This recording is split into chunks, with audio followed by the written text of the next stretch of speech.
So some of you may have followed the Ghana series, which was a total of, I think, 30 paintings that I did, all based on buildings that I'd seen in Ghana. So I'm just going to take you through this sketchbook.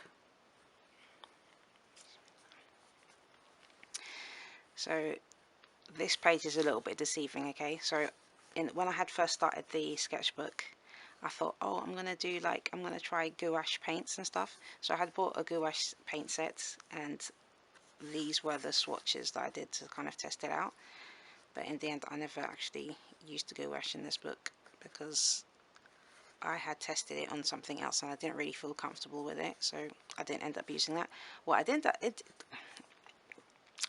end up using though was watercolors. So this was the first piece that I did with the watercolors, and I thought it went quite okay. It still was my first time using watercolors, so I wasn't really used to it. And another thing that I found was that because obviously due to lack of experience with watercolor in general, I hadn't realized that this paper wouldn't be like maybe the kind of the desired outcomes. Like it's not watercolor paper basically. So this book is Somerset paper. I made this book. It was one of my old books.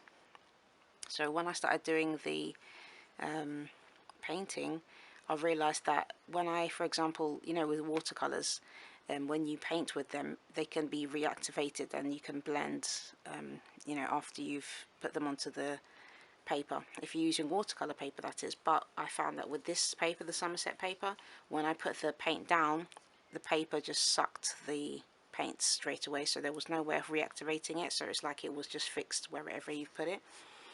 So I had to kind of learn to work around that, which wasn't too bad, and once I kind of got the hang of it.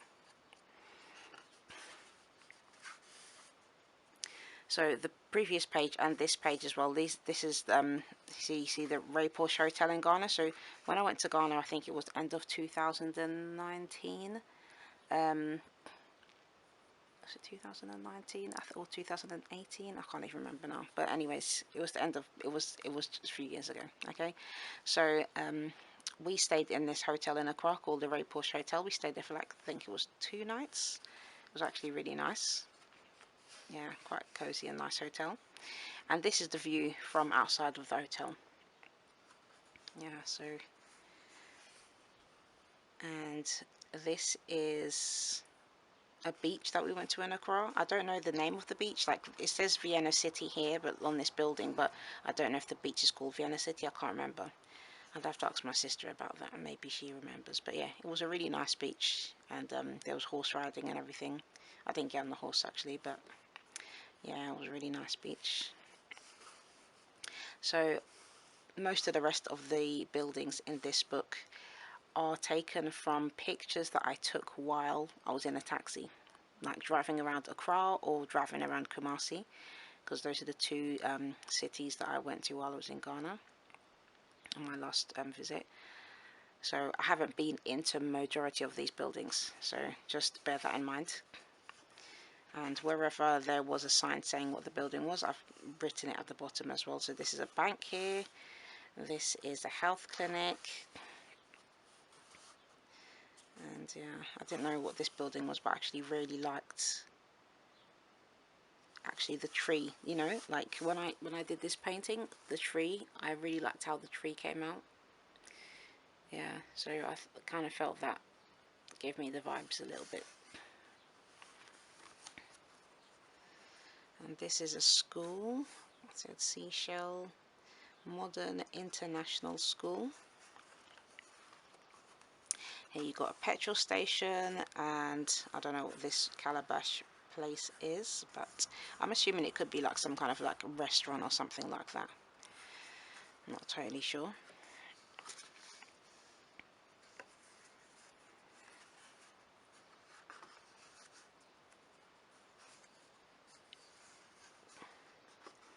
That's the Cal Bank. I thought that was really interesting design, quite modern, full like glass windows in the front and everything. And this, I really love this house. I just thought it was so cute. Like, this was actually, it's near to my grandma's house. So like, I think the road you kind of turn into before, when you're going on the way to my grandma's house, like just like a couple of road or two away from where she lives, or where she lived actually, where her house is. But yeah, I really loved it. I just thought it was so cute. Like, the design was different, and it was pink. Like, who doesn't love pink? And I love this house as well. It's just like yellow and orange with green. It's just so bright and cheerful. This like kind of hut style building, I don't know exactly what it is. It looks like, I don't know, some kind of social place. I don't know. I don't think it was somebody's house. I wasn't 100% sure anyways. But this place was in I can't remember the name of the place, but it's this, it was near to this butterfly house that we went to, which was in Kumasi as well. So yeah, it was like we was going to this butterfly place. It's like loads and loads of butterflies, like a nature reserve. So it was just literally like the road that led to there, and I really liked it. There's really nice colours. Yeah, this is church. Another pink house. Another pink house. This one is near to my dad's house as well. This is a little green masjid or mosque, which I thought was quite cute. I like the way they design the mosques in Ghana. They just look so cute. Like, yeah. And I really liked this building. Looks quite derelict, but it looks like it's been used previously for, like, I don't know, telephone company or something like that. And I don't know if it was abandoned. It might be, because in Ghana they seem to be, like, you know, you get random abandoned buildings, or buildings that have been like started being built and they haven't been completed yet. So, but I like the colours on this. And that's another mosque here. This one looks like maybe shops and apartments, I'm assuming. I don't know exactly, but it's down here is shops. Got a pharmacy here.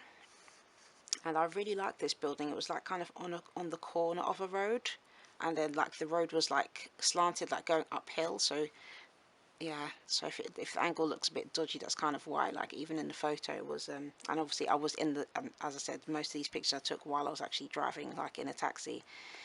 So from the back of the taxi, I made like some videos sometimes, and I would cut the images from the video, or I would just take photos. So it was going around like down this road, so it's like came down this road, like it was really like downward slope, and then like right on the corner you've got this property, which is, it's like built on the slope and at the corner. I just thought, like, wow.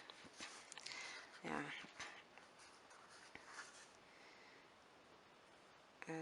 So this is, I don't know, this looks like a food place, I think. Well, this little bit in the front here, and this one is a hotel, which I really liked actually. It's really nice kind of shade of green. This here is my grandma's house, and this figure here, this is my auntie, and that's the little cat. And a lovely bushy tree here with lots of flowers on it. So yeah, this is the Ghana Buildings collection. I hope you've enjoyed it, and the playlist is available on my channel, so you can see how I've made all of these paintings. And I did really enjoy this project, even though I wasn't familiar with using watercolors. I actually really like watercolors now, and even though I also painted on technically the wrong paper for these 30 paintings, I still enjoyed it, and I managed to kind of work around the fact that it wasn't proper watercolor paper as well. But yeah, I'm happy with how they came out. Yeah, so I'm glad I got my little watercolor set, and it's a Kuretake set. I think 36 paints. But yeah, it's like definitely kind of, I won't say converted me to watercolor, because I'm not going to be only using watercolor exclusively for my artworks, definitely not. But yeah, I will be using them a lot because I do enjoy it. And I've also done the other series, the Naqabi Diaries illustrations, actually with watercolours since then, so yeah. Thank you for watching, and I hope you've enjoyed this Ghana Buildings video, and inshallah, who knows, maybe I'll make these into like an actual book that can be published, maybe with some useful notes or not, I don't know, but I was thinking about that. I love making books all the time, to be honest, so any excuse for me to make a book, then I might just go ahead and do that. So if I do so, then I'll let you know, and if you're interested in getting a copy, then yeah, that will be available. Thank you for watching, and don't forget to like, share and subscribe if you do like this video, and I'll see you next time.